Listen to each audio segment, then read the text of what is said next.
Interest म्हणजे काय? Interest म्हणजे काय? पण पैशाची मॅथ्स बघत आहोत आपण. इंटरेस्ट मीन्स वेगळा इंटरेस्ट नाही, आपला इंटरेस्ट नाही, मला अभ्यासात इंटरेस्ट नाही, हा इंटरेस्ट नाही, ठीक आहे की नाही? इंटरेस्ट मीन्स इथे काय? व्याज, ठीक आहे की? इंटरेस्ट, ठीक आहे. आता हे नका विचारू सिंपल इंटरेस्ट, कंपाऊंडिंग इंटरेस्ट, माझं इकॉनॉमिक्स नाही, ठीक आहे. तर इंटरेस्ट कधी लागतो? जर पैशाचं मॅटर असेल, मनी डिग्री येत असेल तर आता एक थोडस एक एक्झाम्पल बघूया. ए आहे आणि बी आहे.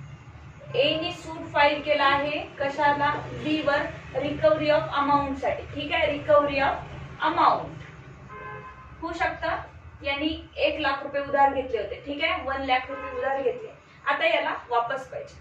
एका वर्षाच्या बोलीने घेतले होते आणि त्यांनी सांगितलं होतं की एवढं एवढं 7%, 5% जे काही व्याज असतं ते लागेल तुम्हाला. जसे की सावकाराकडून पैसे आणतात ना गोडी, त्या रिलेशनने घेतले होते. मग आता याच्यानंतर हा देत नाही 1 वर्षात, ठीक आहे की नाही?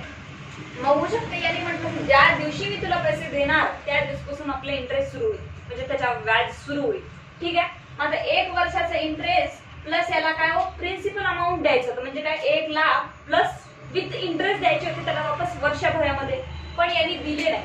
यांनी दिले नाही म्हणून यांनी काय केलं? दुसऱ्या वर्षात काय केलं? सूट दाखल केला. कशाचा? रिकव्हरी ऑफ अमाऊंट, ठीक आहे की नाही? जे काही मनी दिले होते, हँड लोन वगैरे वगैरे, रिकव्हरी ऑफ अमाऊंटचा कोर्टामध्ये सूट दाखल केला. मग त्याच्यावर कुठली डिग्री मिळत तुम्हाला? मनी डिग्री, ठीक आहे की नाही? जेव्हा जजमेंट निघेल तेव्हा. मग आता इथपर्यंत आलो आपण. इथपर्यंत आल्यानंतर कोर्टात सूट गेल्यानंतर प्रूव्ह झालं की बी नी ए कडून 1 लाख रुपये घेतले होते. प्रूव्ह झालं.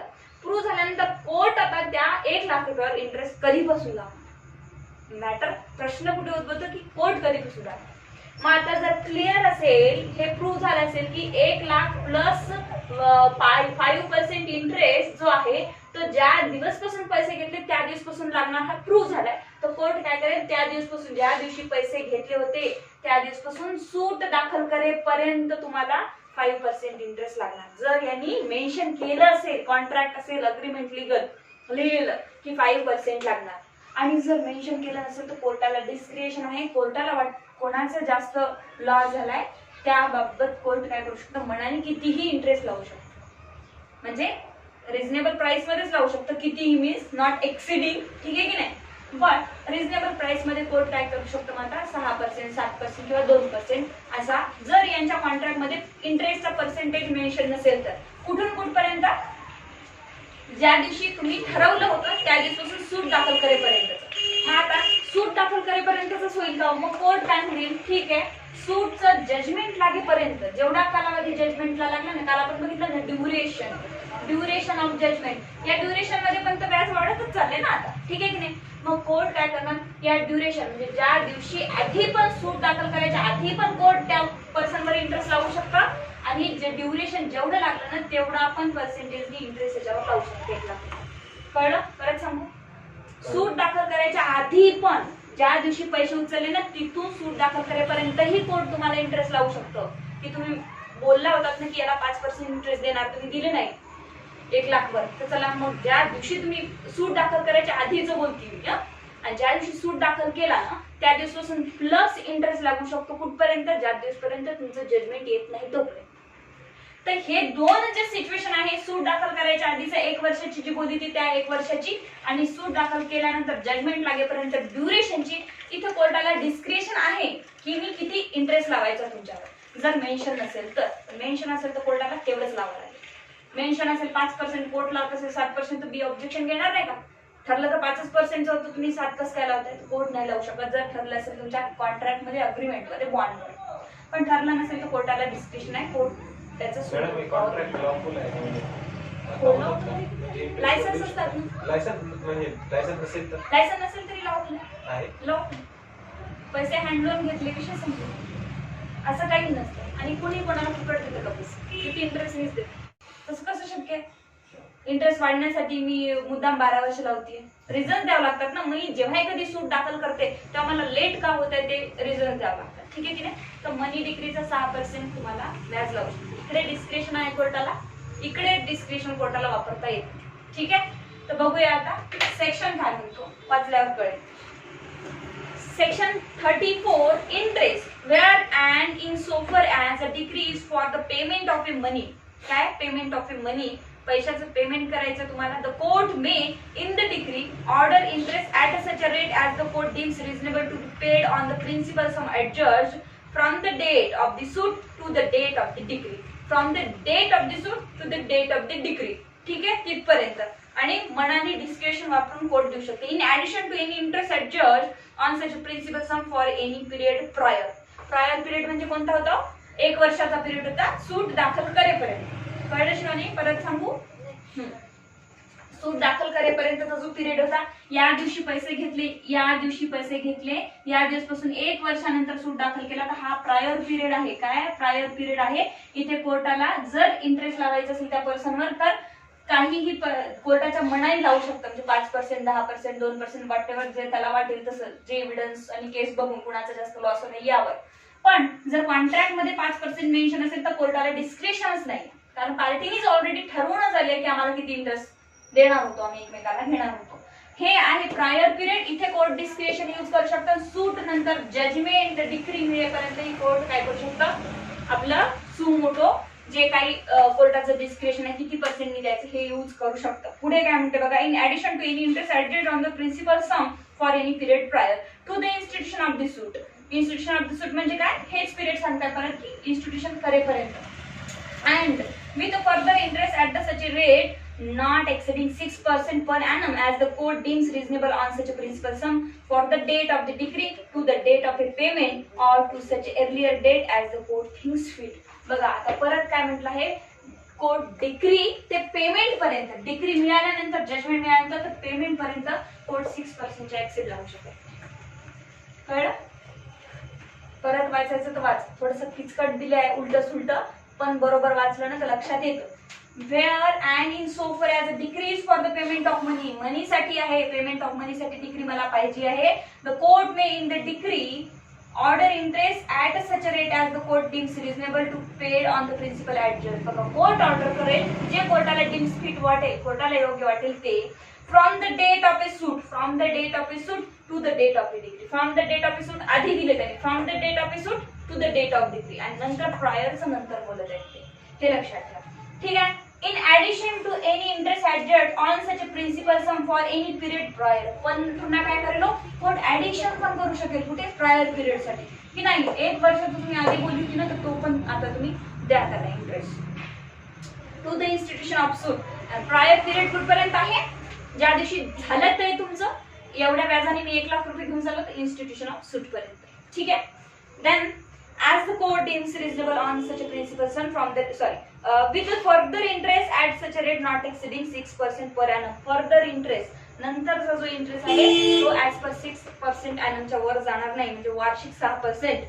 as the court deems reasonable on such a principal sum for the date of the decree to the date of payment or to such a earlier date as the court thinks fit. पुन्हा जर कोर्टाला वाटलं की earlier date लाही द्यावं तर court देऊ शकतं, पण तिथे आफ्टर जजमेंट मनी डिग्री पर्यंत हातात पैसा येईपर्यंत कोर्ट 6%च्या वर वाढवू शकत नाही.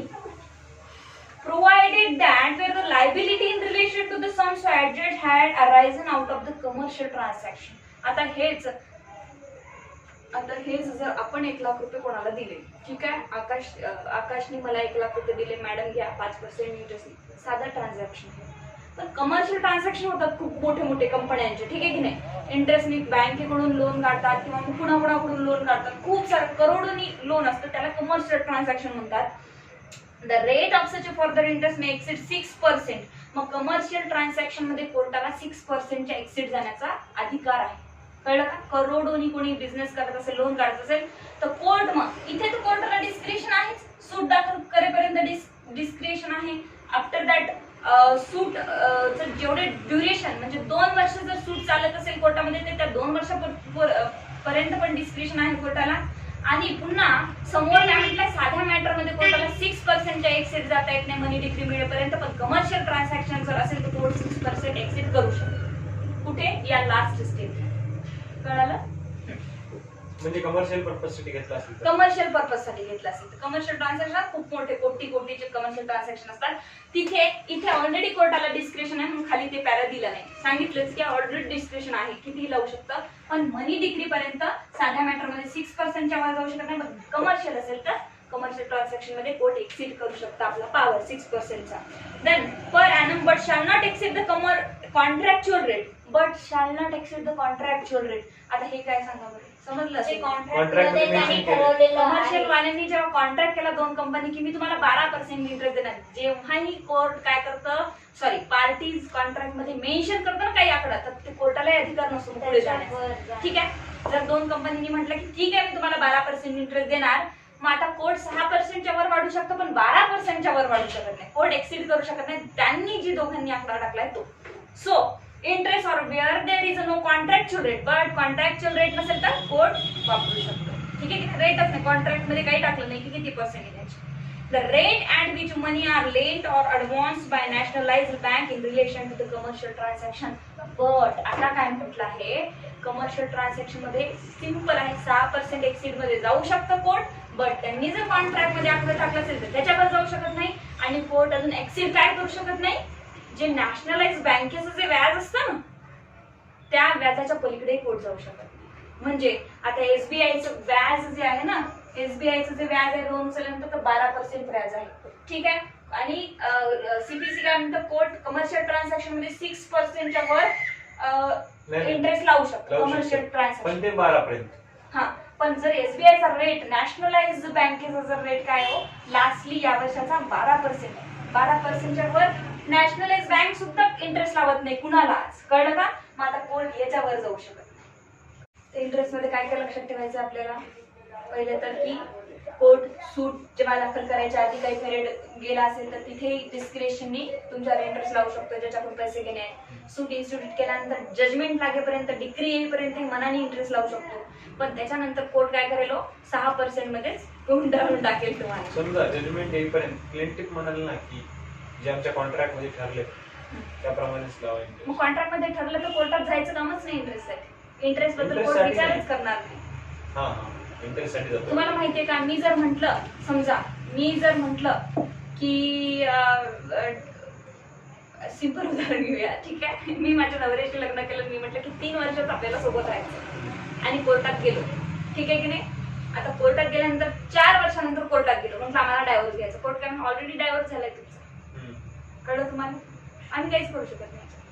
मी जर म्हटलं की ही प्रॉपर्टी मी तुम्हाला 2 लाखाला विकतीये, ठीक आहे की नाही, आता त्याच्यात वाद करायचं काही कारणच नाही. कोर्ट म्हणजे ऑलरेडी तुम्ही अग्रीमेंट केला, ऑलरेडी कॉन्ट्रॅक्ट केलाय तुम्ही, कॉन्ट्रॅक्ट ऍक्ट मध्ये पाहिलं नाही का आपण, shall not exceed contractual rate. हा, shall not exceed contractual rate. आता सांगितलं इथे कॉन्ट्रॅक्च्युअल रेट ऑलरेडी ठरवलेला आहे कमर्शियल मध्ये, त्याला पण एक्सीड करू शकत नाही कोर्ट. त्याच्याने देऊन टाकलं. मेन्शन केलं असल्याच्या गोष्टी. हे सगळं मेन्शन नाही केलं, मी सांगितले कॉन्ट्रॅक्ट ऍक्ट झालाय. कॉन्ट्रॅक्ट ऍक्ट मध्ये काय जिथे काय आपण कॉन्ट्रॅक्ट ऍक्टची फर्स्ट लाईन वाचत होतो बघा, तुम्ही म्हणत होता subject to the contract, subject to the contract. ठीक आहे की नाही, काय हो जर तुम्ही मेन्शन केलं असेल तर प्रश्नच नाही. मी काय सांगतेय, जर मेन्शन नसेल केलं तर मग ऍक्ट बोलतो, मग काय म्हणतो, मग तुम्ही मेन्शन, हे बघा तुम्ही कॉन्ट्रॅक्ट केला, एक तर तुम्ही कॉन्ट्रॅक्ट मध्ये मेन्शन न करून चूक केली आहे, कळलं तुम्हाला, काय कॉन्ट्रॅक्ट केला, माझ्याकडून पैसे घेऊन गेला तू 2 लाख रुपये, मी एक बॉन्ड न तयार करून, मी नोटरी न करून चूक केली आहे, मग आता माझ्यासाठी कायद्याचे दार खुले आहेत. हे आहे बेसिक. मग मी कुठे जावं, मी कोणाला मागावं, तर मी कोर्टात जावं, कोर्ट ठरवेल. ठीक आहे. Explanation 1. In this subsection, nationalized bank means a corresponding new bank as defined in the Banking Companies Acquisition and Transfer of Undertakings Act 1970. ठीक आहे, या ऍक्ट मध्ये ज्या ज्या कुठल्या बँक दिल्या त्या नॅशनलाइज बँक म्हटल्या जाईल, मग त्यांचा interest of rate of interest गृहीत धरल्या जाईल. Explanation 2. For the purpose of this section, transaction is commercial transaction if it is connected with the industry, trade or business of the party incurring the liability. बघा काय म्हटलं आहे, job, business, trade आणि दोघांच्या काय लायबिलिटी, काय rights असतात त्याच्यावर ते त्याला कमर्शियल ट्रान्झॅक्शन म्हणण्यात येईल. ठीक आहे, मोठे मोठे जे व्यवहार होतात ना industrial ऍक्टचे, where such a decree is silent with respect to the payment of a further interest on such a principal sum from the date of the decree to the date of payment or the earlier date, the court shall be deemed to have refused such interest and the separate suit therefore shall not lie. आता मला हे तुम्ही सांगायचं. चला वाचा. खूप सोपं आहे, ऑलरेडी एकदा डिस्कस झालंय.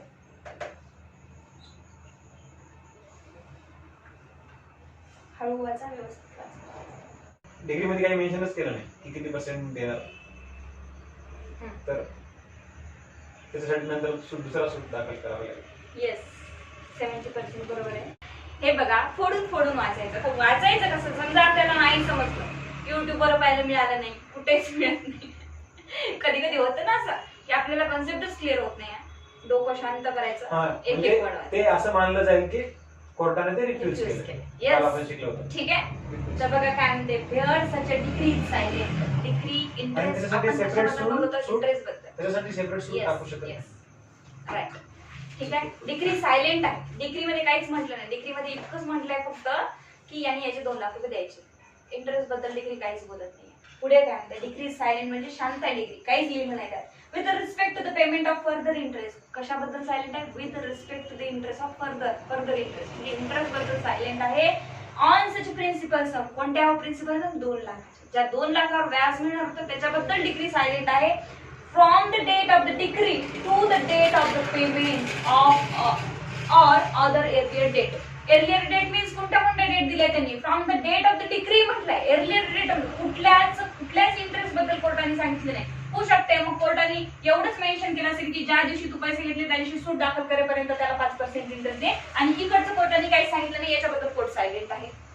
कळलं?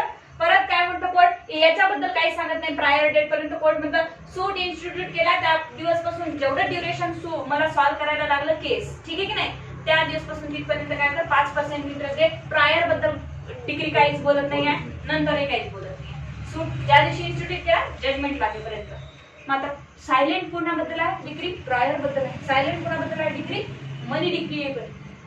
मग ज्या पोर्शनला सायलेंट आहे किंवा प्रत्येक पूर्णच पोर्शनला सायलेंट आहे, प्रिन्सिपल अमाऊंट वरच सायलेंट आहे, इंटरेस्ट बोलतच नाही आहे कोर्ट, तर मग काय करायचं बघ. Earlier date the court shall be deemed to have refuse such interest and separate suit therefor shall not lie. बघा, कोर्टाने काय केलंय, असं समजायचंय आपण की कोर्टाने माझा इंटरेस्ट रिफ्यूज केला, मला इंटरेस्ट दिला, जे मला प्रिन्सिपल अमाऊंट होते ते वापस दिले, इंटरेस्ट कोर्टाने मला दिला नाही. आणि मग इंटरेस्ट मला कोर्टाने का नाही दिला म्हणून मी त्याच्यावर सेपरेट सूट नाही दाखल करू शकत. आता काय म्हटले, अपील करू शकता, सेपरेट सूट नाही दाखल करू शकत. काय होईल? रेस जुडिकाटा होईल. रेस जुडिकाटामध्ये झालं होतं, ठीक आहे. तर रेस जुडिकाटा होईल म्हणून सेपरेट सूट नाही दाखल करू शकत. तुम्हाला नाही पटलं कोर्टाचं जजमेंट, अजून इंटरेस्ट पाहिजे, अजून पैसे वाढून पाहिजे, अपील करा. सेपरेट सूट आता तुम्हाला नाही दाखल करता येत जर डिग्री सायलेंट असेल तर, कुठल्याही पर्टिक्युलर गोष्टीबद्दल. आता हे इंटरेस्टचं पाहतो आपण, पण कुठेही एक्झाम मध्ये किंवा कोणी विचारलं की डिग्री सायलेंट आहे तर काय सेपरेट सूट दाखल करता येतो? नाही करता. अपील मध्ये जा. राईट कशाचं आहे? अपीलचं आहे, पण सेपरेट सूट नाही दाखल. ठीक आहे. तर नेहमी लक्षात घ्यायचं की डिग्री जेव्हा सायलेंट असते तेव्हा असं समजायचं की कोर्टाने आपल्याला जो काही मिळणार होतं ते रिफ्यूज केलं, म्हणजे कोर्ट नाही म्हणते. कोर्ट लिहिणार नाही की मी हे तुम्हाला देणार नाही. कोर्ट डिग्री मध्ये काय लिहितं फक्त की यांनी एवढा पैसे याला द्यावे, विषय संपला. कोर्ट म्हणत नाही की यांनी एवढे देऊ नये, ठीक आहे की नाही, प्रायर इंटरेस्ट देऊ नका, मधला द्या, पुढचा देऊ नका, एवढं नाही टाकणार कोर्ट. ते जजमेंट मध्ये टाकेल. डिग्री मध्ये फक्त इतकं टाकेल की एवढं द्यायचं, बस विषय. ठीक आहे. सो सायलेंट असेल तेव्हा कोर्टाने